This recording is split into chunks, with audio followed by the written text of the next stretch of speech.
Hello, snowboarders of the internet. I'm your host, Avran LeFeber, and this is Top 5s, the only weekly Top 5 show in snowboarding.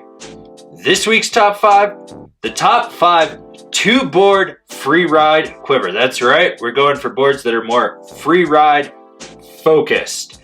Now, this is a pretty big area to be diving into, so you're going to be upset with this list, I guarantee it. But I'm trying to match these boards as best I can, and this is what I feel out of everything that I've ridden or that I know is on the market that really matches up well for a free rider, and they'll balance each other out. So let's dive right into it. Number 5, the Burton Deep Thinker. Will it make you ride like Danny Davis? No, but is it better than a flight attendant? Fuck yes. So fuck the flight attendant. Get the Deep Thinker, that slight taper, that shape, the camber profile, everything on it. Gonna be good for free riding, getting on groomers. Now the board that I'd match it with, the Y by Yes. It's the poor man's Optimistic. Basically, it's gonna give you a softer volume shifted board that you can just rip around on the trees, still carve with, party board if you want to. Number 4. The Telos DST, not the DST Carbon or Ultra or whatever the bullshit is that they call it, but the regular DST. This board rips aggressive carves. It's got more of that traditional shape to it. So, you can ride switch if you absolutely fucking have to on it.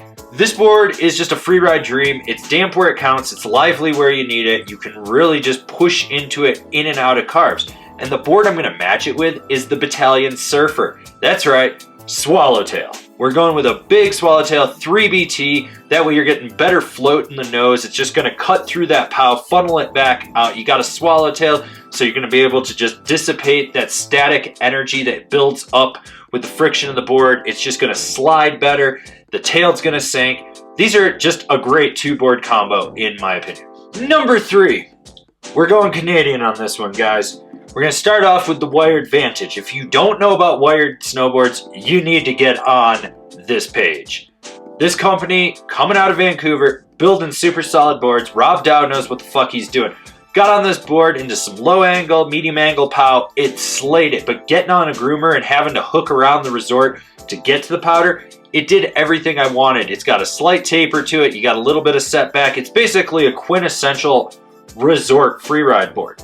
Now, the board I'm going to pair it with is the Endeavor Archetype. I own this board. I love this board. It's the best powder board out there. That's why I think it complements the Wired Vantage. And Rob Dow had a hand in designing this board as well. So it kind of makes sense that they should go together. Now, you got a little bit of a softer flex with the Archetype. You got that Swallowtail. You got that taper. Basically, it's a killer powder board that's not overly stiff. It's going to be good in low angle, tight trees, but you can still take it out on wide open terrain and not worry about the float on it.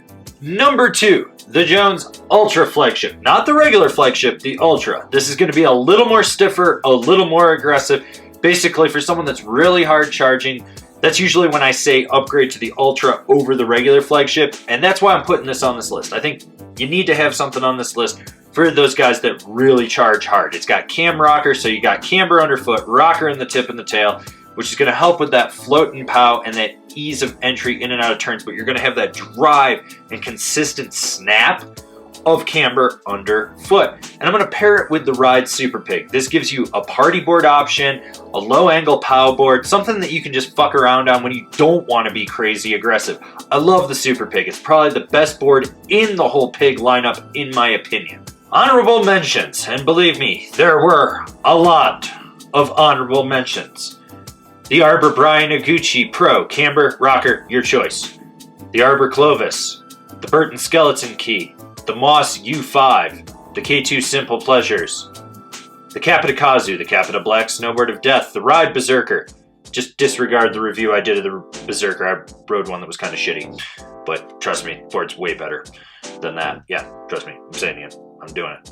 The Nitro Banker, the Nitro Squash, the Battalion Camel Toe. All of these boards are just so good. They should be on this list. This should be like a top 25 list in all honesty. There's just a lot of boards to pull from to really narrow this down to a top 5 list. And just about anything that's in this list is pretty much interchangeable in my opinion. So I know someone's going to be offended and say I forgot some obscure fucking little brand. I don't give a fuck. Fuck you. And the number 1 2-board Freeride Quiver is the niche Malstrom. Is anyone really surprised? I've been hyping this board for a fucking year and you people are still sleeping on it. It's that fucking good. You look at that tip shape, that concave in the tip, the setback, the taper, the side cut, the fact that it's got serrated edges to grip on ice. Yeah, they can't call it magnet traction. It's serrated edges or traction bumps or some shit like that. It doesn't matter. This board is a fucking sleeper hit. Seriously, if you've slept on it, you need to go pick one up. It's that fucking good. And the board I'm going to pair it with, the K2 Cool Bean. Why? Because you need a short fat in your life, and you need a board you can party board with if you want to, but you can still just rip a carve and it'll hold on for dear life. That's where the Cool Bean comes in. I think it complements the Malstrom that much. Doesn't hurt that I also own a K2 Cool Bean, and it's also my favorite park board. But whatever. This has been my top 5 2-board Freeride Quiver. Do you agree? Do you disagree? Did I miss one? Leave me a comment down below. I know someone's going to be really butthurt with this fucking list. And I know there's probably about 100 other boards I could put on it. Trust me, this was a really hard one to fucking do. That's why it's 2 days late. Anyways, if you're new here, remember to subscribe, click the bell, get those notifications. That way you're not missing any of the videos we got coming out for all you snowboarders of the internet.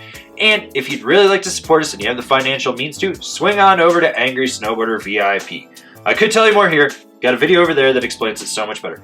As always, I've been your host, Avran LeFeber, and I'll see you in another video.